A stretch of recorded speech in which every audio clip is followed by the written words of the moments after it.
வணக்கம் நண்பர்களே, நான் உங்கள் பாலாஜி அலைஸ் பவிஷ்குமார். குரு வணக்கத்துடன் இன்றைக்கி டாப்பிக்குள்ளே போவோம். இன்றைக்கி நம்ம பார்க்க போகிற டாப்பிக்கு தம்ப்நெயிலே பார்த்துருப்பீங்க, ஸ்வீட் ராஸ்கல் ராகுவின் ரகசியங்கள். சரி, ராகு எப்போ பாரு கொடுக்குற அமைப்புகளையே சொல்லிட்டோம். ராகு எப்போ கெடுப்பார்? மிகப்பெரிய அமைப்பு. எப்போ ராகு கெடுப்பார்? இப்போது அவரை ராகு கெடுக்கும் பொழுது அவரை ஸ்வீட் ராஸ்கல் என்று சொல்வோமா அப்படின்னா இல்லை. ராகு குருவுடைய பார்வையில் மட்டும் இருக்கும் பொழுது, நல்லா புரிஞ்சுக்கோங்க, the point is very clear. Rahu குருவுடைய பார்வையில் மட்டும் இருக்கும் பொழுது, சுக்கிரன் தொடர்பு இல்லை, யாருடைய தொடர்பும் இல்லை, ராகு நல்லா இருக்கும்பொழுது அந்த ஸ்வீட் ராஸ்கல் எப்படி வேலை செய்வான்? இதை இங்கே பார்ப்போம். அப்போது நீங்கள் இந்த வீடியோலேருந்து என்ன புரிஞ்சிக்க முடியும்? ராகு எப்போது எந்த மாதிரியான அடிப்படையில் ஒரு கெடுதலை செய்வான்? ஸ்வீட் ராஸ்கல் தானா ராகு? அந்த ராகுக்கு குருவுடைய தொடர்போ அல்லது சுக்கிரனுடைய தொடர்போ கிடைக்கும் பொழுது இந்த ராகு நல்லதை மட்டும்தான் செய்வானா, கெட்டதை செய்ய மாட்டானா அப்படின்னா இங்கே தான் அதனுடைய அமைப்புகளை சொல்ல போகிறேன். தொடர்ந்து பாருங்கள்.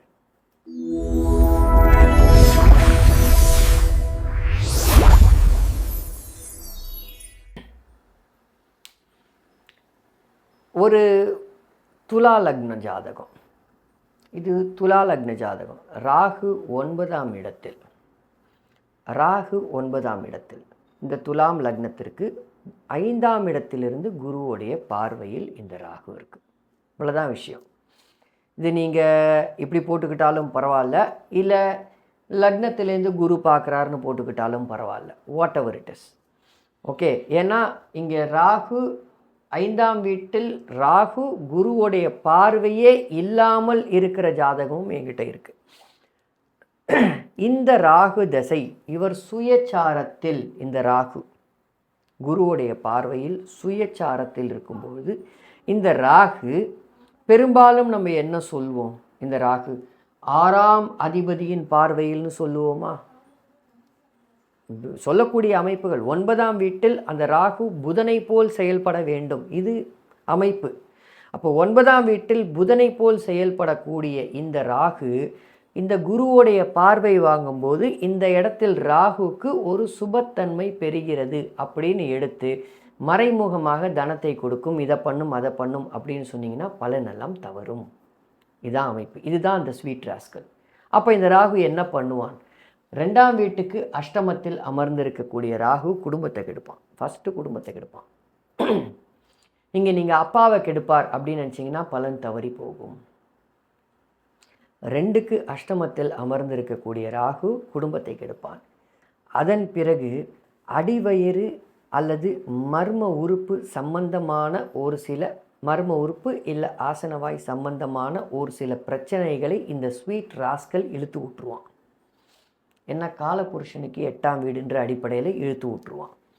ஸோ அப்போ இந்த ராகு என்ன பண்ணுவான்? இதெல்லாம் தான் பண்ணுவான். உங்களை ஒரு மாயை, 5க்கு 5இல் அமர்ந்திருக்கக்கூடிய இந்த ராகு ஒருவித மாயையை கொடுத்து, ஒரு தீரா ஆசையை கொடுத்து உங்களை கொண்டு போய் நல்லதை செய்ய வைக்கிறேன்னு சொல்லிட்டு நீங்கள் ஒரு படுகுழியில் இந்த ராகு தள்ளி விடுவான். 9ஆம் இடத்துல ராகு உட்காந்துட்ருக்கு, அப்பாவை கெடுக்க போகுது அப்படின்னு நீங்கள் நினச்சின்னு இருக்கும்போது ஜாதகர் கெட்டு போய் ஜாதகருக்கு பைத்தியம் பூச்சி போய் உட்காந்துருப்பாங்க. இதான் அமைப்பு. ஸோ அப்போது ஒரு ஸ்வீட் ராஸ்கல் எப்படி வேலை செய்வான்? நல்லா இருக்கிறதுக்கு 1000 ஜாதகம் நம்ம நிறையவே நான் எடுத்து காமிச்சிட்டேன், உதாரணம் காமிச்சிட்டேன். அப்போ நல்லா இல்லாத இருக்கக்கூடிய அமைப்புகளைத்தான் நீங்கள் புரிஞ்சுக்கணும். ஸோ அப்போது இந்த இடத்தில் ஒருவேளை சுக்கிரனுடன் அமர்ந்திருந்தால் இன்னும் மோசம். அதை புரிஞ்சுக்கங்க. அதாவது இந்த இடத்துல குரு சுக்கிர தொடர்பை பெற்ற ராகு அப்படின்னு நினச்சிங்கன்னா எந்த இடத்தில் இருக்கோ அந்த இடத்தை பொறுத்து தான். பேசிக்காக எந்த மாதிரியான ஒரு காலகட்டத்தில் நம்ம இருக்கோம் அப்படின்னா, ஒரு ஜாதகம் போட்ட உடனே அல்லது ஒரு பலன் உங்களுக்கு ஜாதகம் வருது அப்படின்னா இதுதான் பலன் அப்படின்றதை ஜாதகத்தை பார்த்த உடனே சொல்லணும்.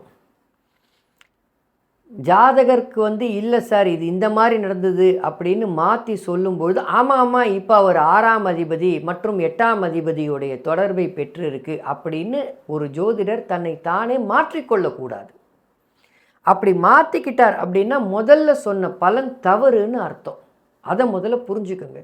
ஸோ அப்போ ஜாதகத்தை போடும் முன்னர் ஒரு கணிப்பை நீங்கள் உங்களுக்குள் கணித்து விட்டு பதில் சொன்ன உடனே அந்த கணிப்பு கரெக்டானு பார்க்கறது தான் ஒரு சரியான ஒரு உங்களை திருத்தி கொள்ளும் ஒரு முறை. நீங்கள் அந்த இடத்துல சரியாக சொல்லலை அப்படின்னா அங்கே தவறு இருக்குதுன்னு அர்த்தம். ஸோ அதன் அடிப்படையில் இந்த இடத்துல என்றைக்குமே துலா லக்னத்திற்கு குரு சுக்கிர தொடர்பை ராகு பெறக்கூடாது. அதே மாதிரி சிம்ம லக்னத்திற்கு ஓகே, சிம்ம லக்னம்னே வச்சுப்போமே ஒரு உதாரணத்திற்கு.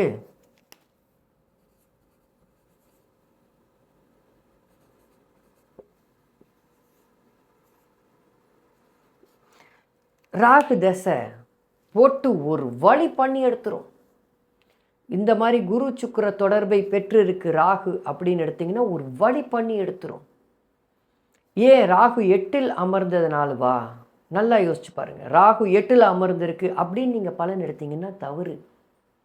ராகு 8ஆம் வீட்டில் அமர்ந்திருக்கு, அதனால் வந்து கண்டிப்பாக வந்து ஒரு கடுமையான பலனை இந்த இடத்துல ராகு செய்யும் அப்படின்னு நினச்சிங்கன்னா தவறு. இந்த இடத்துல ராகு நல்லா புரிஞ்சுக்கோங்க, இந்த இடத்துல ராகு உங்களுடைய குழந்தையை பாதிக்கும், உங்களை பாதிக்கும். உங்களுக்கு உடல் ரீதியான ஒரு சில நோய்களையும் உங்கள் குழந்தைக்கு ஒரு சில விஷயங்களையும் மற்றும் உங்களுடைய பூர்வீக சொத்தில் சிக்கலையும் கொடுத்து விடும் இந்த ராகு. எதுக்குப்பா பூர்வீக சொத்துக்கு போகுது? ஏன் பூர்வீக சொத்துக்கு போகுது? 5ஆம் வீட்டுக்கு சுக்கிரனுடன் அந்த ராகு இருக்கக்கூடாது. 5க்கு 4, 5க்கு 4ன்றது 5ஆம் வீடு பூர்வீகம். பூர்வீகத்திற்கு 4னா பூர்வீகத்தோடைய வீடு. அந்த பூர்வீகத்தோடைய வீடு அமைப்புகள் எல்லாம் கடுமையான சிக்கலை கொடுத்துரும்.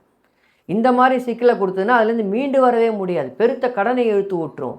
அப்போ 8ல் அமர்ந்த ராகு இதைத்தான் செய்யும் அப்படின்னு சொல்லக்கூடாது. ஒரு ஜாதகத்தை போடுவதற்கு முன்ன ஒரு ஜாதகம் இப்படி ஒரு ஜாதகம் வந்துருச்சு, 8ல் அவர் ராகு உட்காந்துட்டுருக்கு, குரு சுக்கிர தொடர்பு, ராகு நல்லா இருக்குது, நல்ல பலனை தான் செய்யும், உங்களுக்கு எதிர்பாராத அதிர்ஷ்டத்தை கொடுக்கும், இந்த மாதிரி சொல்லிட்டு இல்லை சார் நமக்கு வந்து கடுமையான பிரச்சனையை கொடுத்துருச்சு அப்படின்னா 8ல் அமர்ந்த ராகுன்னு மாற்றிக்க கூடாது. அப்படி மாற்றிக்கிட்டீங்கன்னா அது முன்ன சொன்ன பலன் தவறு என்பது ஆகிவிடும். அங்கே அண்டர்லைன் ஆகிடுது. ஸோ அப்போ அந்த ஸ்வீட் ராஸ்கல் ராகு என்ன பண்ணுறான்றதை புரிந்து கொள்வது தான் அந்த இடத்துல ஜோதிடம். அதுவும் குறிப்பாக இந்த இடத்தில் ராகு வந்து எந்த சாரத்தில் இருந்தாலும் கெடுப்பான். குறிப்பாக இந்த இடத்துல சனி சாரம் இருக்கவே கூடாது. சனி சாரத்தில் இருக்கவே கூடாது. இருந்தால் இன்னும் வந்து சும்மாவே ஆடுவான் ராகு, இன்னும் சலங்கையை கட்டி விட்டு ஆடுற மாதிரி இருக்கும் இந்த இடத்துல ராகு. அப்போது ஒரு ராகு எந்த மாதிரியான பலனை செய்வான்? இது வந்து சுப தொடர்புகள் பெற்ற ராகு கெடுப்பது. நல்லா புரிஞ்சுக்கோங்க, சுப தொடர்புகள் பெற்ற ராகு கெடுப்பது. சரி, பாபத் தொடர்புகள் பெற்று ராகு கெடுக்குதே சார், சனி செவ்வாயோடைய பார்வையை வாங்கி எங்களுக்கு ஒரு சில ராகு கெடுக்குதே சார் அப்படின்னா ஆமாம், அந்த அமைப்பும் இருக்குது.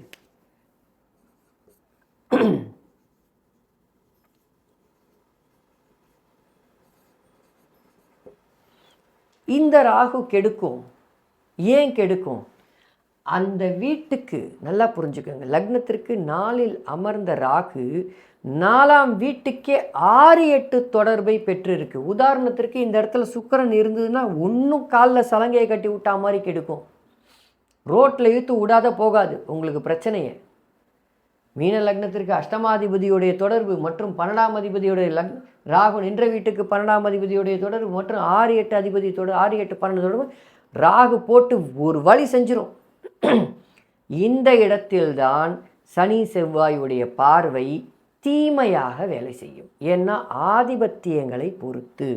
சார் மீன லக்னத்திற்கு செவ்வாய் ராஜயோகாதிபதியாச்சே. ஆமாம், ராஜயோகாதிபதி தான். ஆனால் ராகு தசையில் ராகு நின்ன வீட்டுக்கு செவ்வாய் 6ஆம் அதிபதி. எங்கே கொடுக்கும் எங்கே கெடுக்கும் அப்படின்றதை புரிந்து கொள்வது தானே ஜோதிடம். ஸோ இதே அமைப்புகள் தான் மீன லக்னத்திற்கு இந்த மாதிரி நிறைய ஜாதகம் இருக்கும் பாருங்கள். 1997, 94, 95, 97லேயோ இந்த மாதிரி ஜாதகம் இருக்கும்.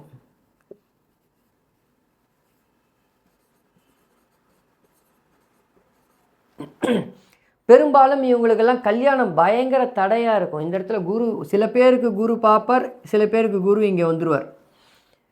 புரியுதுங்களா? நிறைய கடுமையான கல்யாண தடைகள் இருக்கும். கல்யாணமே சில பேருக்கு ஆகியிருக்காது. பார்த்தா 90s கிட்ஸு நாங்கள் இன்னும் சிங்கிளாகவே இருக்கோம். இதுக்கு முழு முதல் காரணம் என்ன அப்படின்னா, 7ஆம் வீட்டுக்கு 6 8ஆம் அதிபதியோடைய தொடர்பை பெற்ற ராகு. இந்த இடத்தில்தான் சூரியனும் இங்கே சேர்ந்துட்டார்னா முடிஞ்சுது கதை. முடிஞ்சுது கதை. லக்னத்திற்கு 6ஆம் அதிபதி, ராகுக்கு 12ஆம் அதிபதி, ராகுக்கு 6 8ஆம் அதிபதியுடைய தொடர்புன்னு 7ஆம் வீட்டை போட்டு செதைச்சு விட்டுரும் ராகு. அதுக்கப்புறம் இந்த ஸ்வீட் ராஸ்கல் வந்து இன்னொரு மரத்திற்கு மரம் யாரையாவது உங்களுக்கு தாவ வச்சுக்கிட்டு இருந்தாருன்னா, வேற ஒரு ஆடவருடைய தொடர்பு இல்லை வேற ஒரு பெண்ணுடைய தொடர்பு அப்படின்ற பேசிஸில் போயிருந்தாருன்னா அது வேறு டிபார்ட்மெண்ட்டு. ஆனால் இந்த ஸ்வீட் ராஸ்கல் இப்படிப்பட்ட இடத்துல தான் கெடுக்கும்.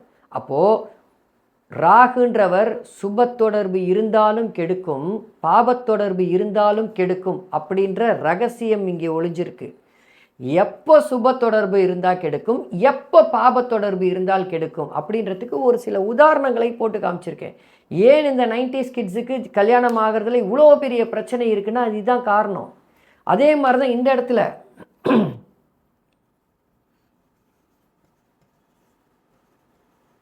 இந்த இடத்துல லக்னமாக இருந்து இந்த செவ்வாயோடைய பார்வை இங்கே இருந்ததுன்னா, 7ஆம் வீட்டுக்கு இருந்ததுன்னா தனுசு லக்னத்துக்கு இந்த மாதிரியான அமைப்புகளை கெடுக்கும். ஸோ அப்போ எப்போ கெடுக்கும், எப்போ கொடுக்கும் அப்படின்றது தான் இந்த இடத்துல இருக்கக்கூடிய ஒரு மிக முக்கியமான ஒரு ஜோதிட ரகசியம். இந்த பதிவு உங்களுக்கு பிடிச்சிருந்ததுன்னா லைக் பண்ணுங்கள், சப்ஸ்கிரைப் பண்ணுங்கள், கமெண்ட் பண்ணுங்கள், இன்னும் 10 பேருக்கு ஷேர் பண்ணுங்கள்.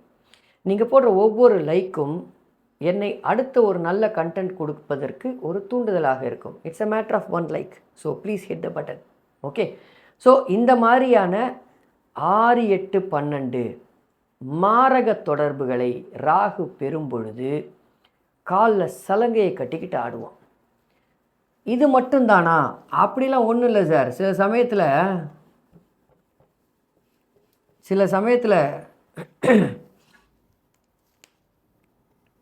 இந்த மாதிரியும் ஒரு சில ஜாதகம் இருக்கும்.